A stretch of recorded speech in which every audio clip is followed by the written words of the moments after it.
তো এই যে আপনাদের ব্যস্ত মুখর মূল্যবান সময়গুলো থেকে যোগ বিয়োগ দিয়ে আপনারা টাইম বের করে এখানে আসছেন, এই টাইমের অনেক দাম।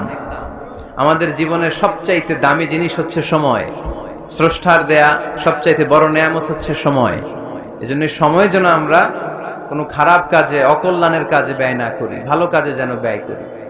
তাই যে কয়েক মিনিট কথা বলবো, লম্বা চূড়া কথা বলবো না, কান দুটো খরগোশের কানের মতো খাড়া করে শুনবার, বুঝবার, উপলব্ধি করার চেষ্টা করতে হবে।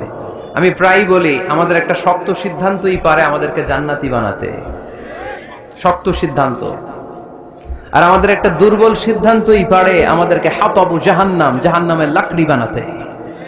So the decision is years. সিদ্ধান্ত আপনাদের। আপনি কোন পথে যাবেন, ডানে না বায়ে? ডানে গেলে জান্নাত, বায়ে গেলে জাহান্নাম। তো কোন দিকে যাবেন? কোন দিকে? ডানে যাব, কারণ আমরা ডানপন্থী, ডান ব্লকের লোক। সব নবীরা ডানপন্থী ছিল। সব নবীরা কি পন্থী ছিলেন? আমরাও ডানপন্থী। ডানপন্থী থেকেই যেন আমরা আমাদের শেষ নিঃশ্বাস ত্যাগ করতে পারি। আল্লাহ তুমি তৌফিক দাও। আজকের আলোচনার বিষয় হালাল এবং হারাম। আলোচনার বিষয় হালাল এবং হারাম। দুই রাস্তা, হালাল চলে গেছে এইদিকে, হারাম গেছে এইদিকে। সো আমরা যাব কোন দিকে? ডান দিকে। হালাল খুব বরকতময়, হালালে বরকত বেশি, হারামে বরকত নাই। বিশ্বাস করেন? 1 কোটি টাকা ইনকাম মাসে। কয় কোটি?